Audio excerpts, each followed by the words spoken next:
There's an old principle that the wise person is the person who knows how other people sees that person, to help us see as others see us, to know ourselves as others see us. Kevin, one of the things that is always problematic is, how do people see what liturgical leaders are doing? This is really a big concern of mine, because while I love working and studying in the liturgy, on a Sunday morning I celebrate the liturgy for a very varied parish. Originally it was historically very Irish, so you've got the breadth of people in their 70s and 80s who came over to England from that understanding of liturgy in Ireland at the time, perhaps even before the council. Mm-hmm. You've then got their generations that follow on, second, third generation. Mixed in with those, we now have a very strong Kenyan community. We also have a significant number of Pakistani Catholics who have fled actually from Pakistan. So you've got great devotion. You've got people who I think have come into the liturgy because of their family. These perhaps would be the Irish second and third generations. You wonder how much understanding they have. Mm. And then we have the Kenyans who find our liturgy not as exuberant as it should be, so they will often gather for a prayer service with a great deal more singing than lots of the Anglo-Celts would even want at all. Right. And then the Pakistani community also hold a separate prayer service for an intense spirituality of prayer.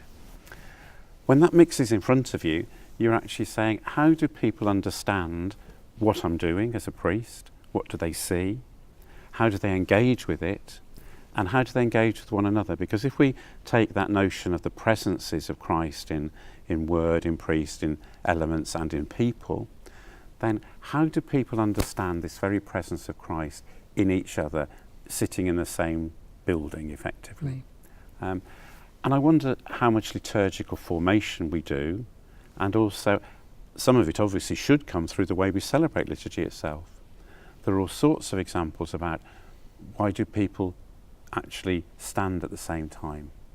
I have a very simple thing that my people have got used to. I say, let us pray as the Lord told us, and they know they have to say the word our in the Our Father. If I go to another church, they expect me to say the word our. And just in a very simple sense for me, that knocks out the very meaning of the Lord's Prayer. So I think there's an awful lot happening around engaging in singing, engaging in receiving under both species. Do people understand processing to communion rather than queuing up? Do people look at their watch if I go over the hour? All of these things are there and making me ask questions about how are people understanding what we are doing together? How do they see? And in a certain sense, are some people short-sighted about the liturgy? Are other people long-sighted? Even in a sense, are some people blind to what's happening because they just get on with the rosary? And of course, one of the problems of liturgy is that one of the basic liturgical principles is that the group that gathers is somehow a unity. It's something we are doing. It is the people of God gathered here. And so there's a built-in assumption that there is something terribly common. Like you only have to think of the old phrase, the book of common prayer.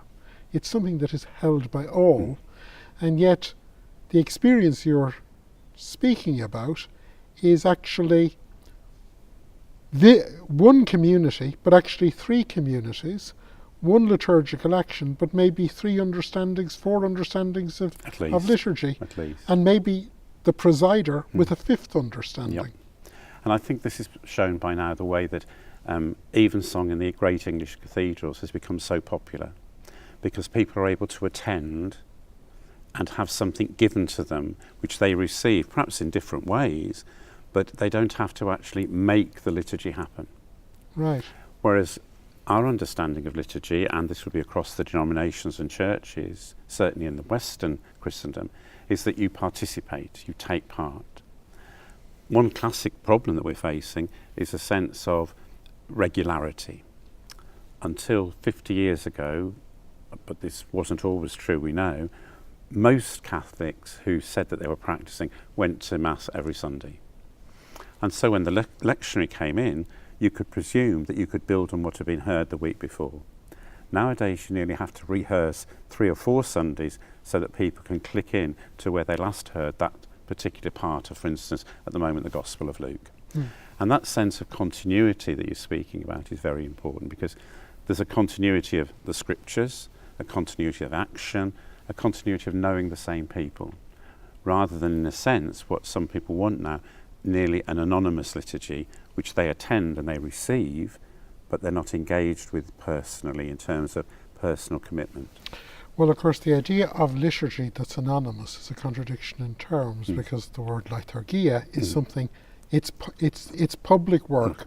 It's something that we are all engaged in, and it's something.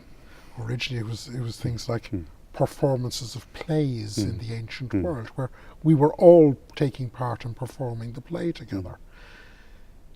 In a sense,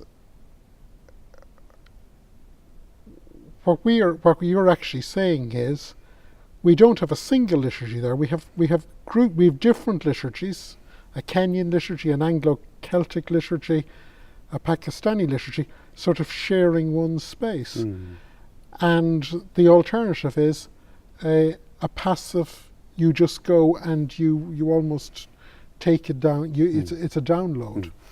My concern really is that the church, if you want to talk about the hierarchical church, the priestly church, has not, I don't think, really grasped the need for a different way of forming people in the liturgy.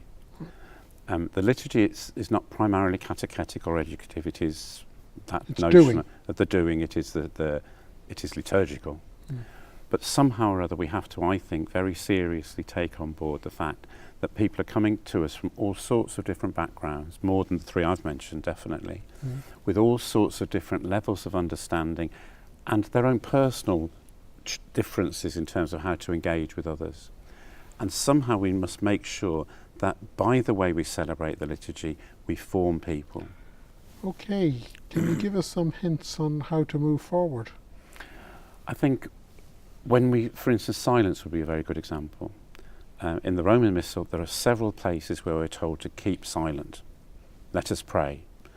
The priest gives time for the people to pray. But I don't think many people know that, or have been told it, or even been allowed to express it. And certainly in the new Missal, which has literally got the words Oremus and then no indication of an intention for prayer, we need to make sure that silence at that point and other points in the liturgy is not just time watching. It's not just, has he fallen asleep, or is he just making us do this? So how do we create a prayerful silence which engages everybody? Because in a certain sense, silence is one thing that we can share. Well, maybe there's a case where you actually have to say, instead of just saying, let us pray, or Oremus, you have to say, okay, now let us take a moment for silent prayer. Yeah. And we may actually have to go for pleonastic translation. Yeah. The same would be true, for instance, about the way we come to communion. Until you actually make sure that people feel at ease to process to communion, rather than queue, or have to make sure they know where to go, you need to make sure that people feel at ease in coming forward, that there is a way of doing it which will vary because of the architecture of the church, the seating and the rest.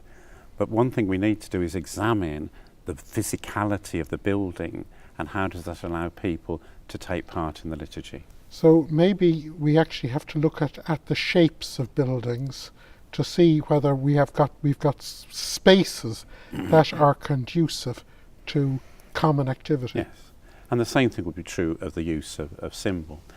Immersion baptism is a lovely experience, but unless people actually know why you're using more water than you used to, it doesn't make sense. It isn't about re-entering and being reborn.